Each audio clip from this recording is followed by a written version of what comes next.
부부가님께서 주셨던 질문입니다.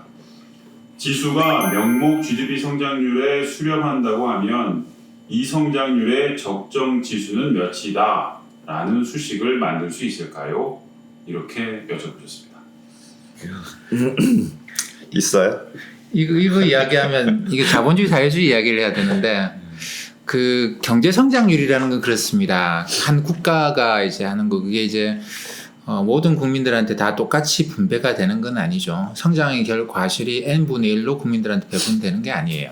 근데 우리가 주식이라고 하는 건 뭐냐면 주가의 상승은 경제 성장이 아니고 경제 성장이라고 하는 거 우리가 부가가치라고 이야기합니다. GDP 성장, 그만큼의 새로운 가치가 만들어졌는데 요게 주식 가격을 다 올리는 게 아니에요. 주식을 샀다라는 거는 내가 자본가가 된 겁니다. 회사의 주주가 된 거죠. 근데 이제 이 만들어진 부가가치 GDP 성장한 거는 경제 주체 세 주체한테로 분배가 됩니다. 나눠 갖게 되죠. 예, 그렇죠. 그러니까 노동자가 임금 형태로 가져가는 게 있고 국가가 세금 형태로 가져가는 게 있고 요거 다 빼고 난 다음에 순이익 형태로 해서 배당을 받든 뭐라든 이제 그 주주가 가져가는 몫이 있죠. 기업이 가져간다라고 이야기하는데 이거는 기업의 주인인 주주가 가져가는 거예요. 그렇기 때문에 우리가 만들어진 명목 경제 성장의 과실은 이제 임금 노동자와 국가 그다음에 이제 주주 이렇게 나뉘는데 이 성장의 과실이 주주한테 많이 돌아가는 구조일수록 주가가 명목 성장률을 앞서서 간다라는 거고. 근데 이제 가령 사회주의다 그러면 사회주의는 성장의 과실을 주주한테 주려고 하지 않거든요. 주주는 일하지 않는 거고.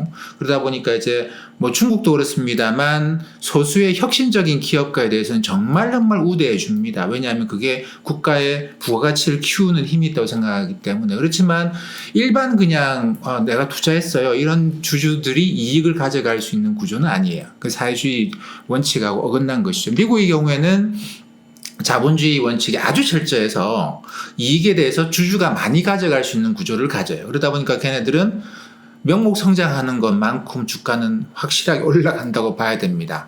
주주가 이 사회적 배분 구조에서 손해를 볼 이유가 없는 것이죠. 근데 중국 같으면 사회적 배분 구조에서 주주가 손해를 볼 가능성이 상당히 높은 그런 구조를 갖고 있습니다. 그래서 이제 가령 저는 그래요. 사회주의 국가에 산다고 한다면 아니 그 왜 꼭 주주를 하려고 하십니까? 정말 혁신적인 기업가라면 모르겠는데 아니면 임금 노동자를 하거나 국가 공무원 하는 게 훨씬 더 유리해요. 왜냐하면 사회적 배분 구조가 법이나 모든 구조 자체가 그쪽에 우호적으로 돼 있기 때문에. 그래서 이제 주식을 한다고 한다면 그 나라의 GDP 성장률을 보는 거는 저는 굉장히 잘못된 거라고 봅니다. 그게 어떻게 배분이 될까를 봐야 되는데. 정확한 말씀인 것 같아요. 그러니까 중국 같은 경우가 대표적으로 이 상당히 경제 규모도 크면서 고성장을 해왔던 나라잖아요. 근데 중국의 주가 지수를 보면 상당히 오랫동안 오르지를 못하고 오히려 이 박스권을 헤매거나 하락하는 경우도 있었어요. 경제 성장률이 전 세계적으로 상당히 높은 국가임에도 불구하고 오르지를 않는 거죠. 근데 이제 유럽이나 미국의 주가 지수 같은 경우를 보면 경제 성장률이 상당히 낮은데 신흥국보다 낮은 수준인데 주가 지수는 오히려 더 올라가는 그런 구조를 가지고 있죠. 그게 이제 상무님 말씀하신 것하고 같아요. 배분의 문제에 있는 것인데 그게 배분에 조금 더 정밀하게 들어가면 배분의 문제에 그치지가 않는 거죠.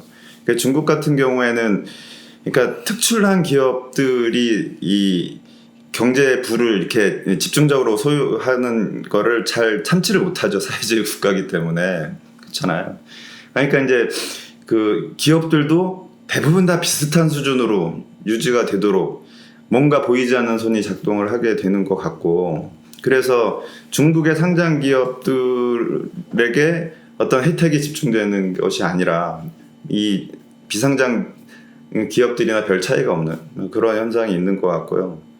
아니, 반면에 이제 자본주의 쪽은 잘난 놈은 계속 잘나고 뭐 이런 게 있는 거니까 이 기업들 간의 배분에서도 상장 기업들이 가져가는 그 몫이 더 커지는 것 같고, 우리나라는 그 이 배분 문제에 대해서 우리나라는 선진국형에 속해요.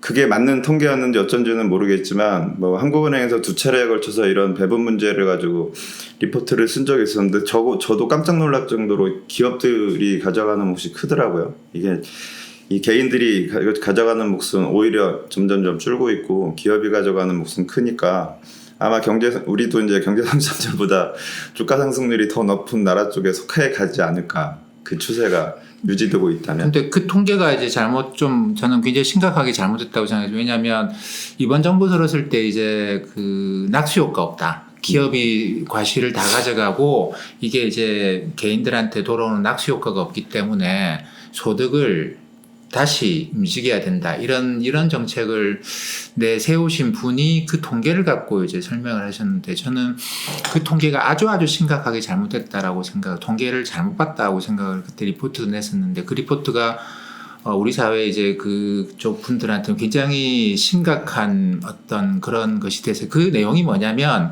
우리나라의 이제 국민 소득 아까 말씀드린 부가가치를 배분을 하는데 그걸 이제 이것도 하나로 나오지 않아요. 이게 여러 개가 나오는데 우리나라가 이름을 잘못 붙인 통계들이 많아요. 그게 소득이라고 해놨는데 우리가 생각하는 소득은 가처분 소득은만 우리가 생각하는 소득이고 근데 가처분 소득으로 분석해 보면 기업이 가져가는 몫이 늘지를 않아요. 가게가 정부가 가져가는 몫이 늘어. 이게 왜 그러냐면 세금을 더 많이 걷는 것도 있지만 이게 이제 뭐 국민연금이나 준조세 그게 늘어나면서 그래서 제가 이제 그 결론적으로 아니 기업이 가져가서 가게가 못 가져가는 게 아니고 우리가 준조세가 증가하면 사회적 부담금이 증가하면서 나타나는 현상이다. 선진국형이다. 이렇게 결론을 내렸는데 그분이 쓰신 통계는 뭐냐면 가처분 소득 이전에 세금 이런 게 포함된 걸 소득이라고 해요. 그것도 소득이라고 하는데 그다음에 감가상각도 포함시켜놨어. 근데 그걸 소득이라고 부르면 안 되는데 우리나라 통계에 그것도 소득이라고 되어 있는 거예요. 근데 진짜 가처분 소득 위에 그보다 더 많은 것들은 소득이 아니에요. 근데 이제 감가상각 포함되어 있고 세금 포함된 걸 놓고 보면 기업이 감가상각해야 될 게 많죠. 기업이 기계를 돌리는데 기계에서 이게 기계가 10년 만에 다 이제 없어진다. 그러면 10분의 1씩 이걸 가격을 깎고 나가야 되거든. 그걸 깎은 거를 기업이 뭐 그 돈 구경이라도 해봤나. 근데 이걸 소득이라고 잡아놓고 그다음에 번 돈 국가에 세금 냈는데 그것도 잡아가지고 기업이 많이 가져갔다.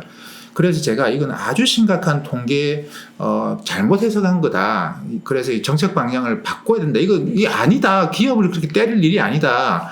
그럼 정부가 그러면 지금 준조세를 사회적 부담금을 낮출까? 그것도 아니지 않냐. 그러니까 이거 분배의 관점에 생각하지 말자. 성장의 관점에서 좀 생각을 해보자. 뭐 그런 리포트를 낸 적이 있죠. 제가 통계 오류가 있는 리포트를 보고 말씀드린 거네요.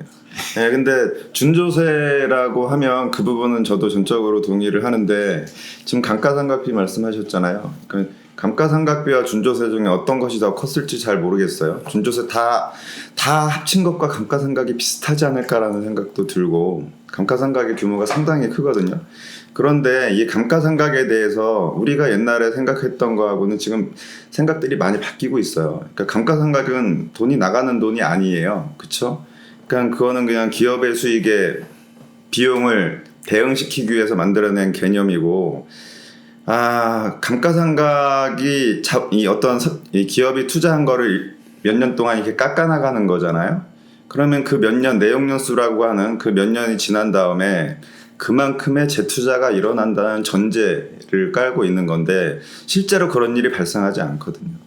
그래서 감가상각은 일정 기간 동안 앞으로 재투자할 돈을 축적시켜 놓는 과정이 아니고 그냥 비용 대응시키는 것으로 끝나는 과정이라는 생각들이 오히려 더 많아져서 이제는 그것을 지출로 보지 않아요.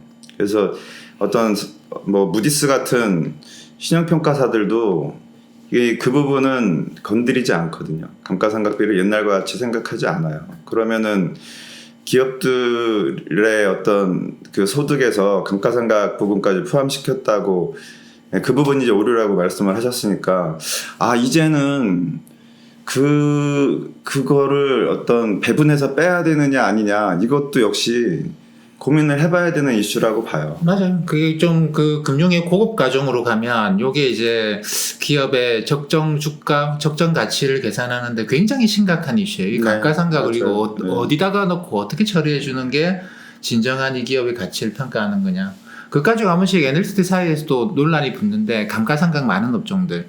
그 현금이 쫙쫙 들어오고 감가상각을 많이 시키는 석유화학이라는 업종이 네, 좋을 그렇죠. 때 그게 굉장히 큰 이슈가 돼요. 그렇죠. 근데 그거는 상당히 고급 과정이라고 봐야 돼요. 네. 그 고급 과정 개설 좀 하시죠. 강좌를 개설하라고 그렇죠. 긍정적으로 검토해 보겠습니다. 아, 예. 다음 예고편. 금관. 금거는 옛날에 듀엣 가수. 몇십 메타 단위로 건물 하나? 웬만한 건물 하나 정도 언제든 이게 화폐를 대체할 수 있는. 실물 경제에 영향을 어떤 금속이 가장 많이 받느냐.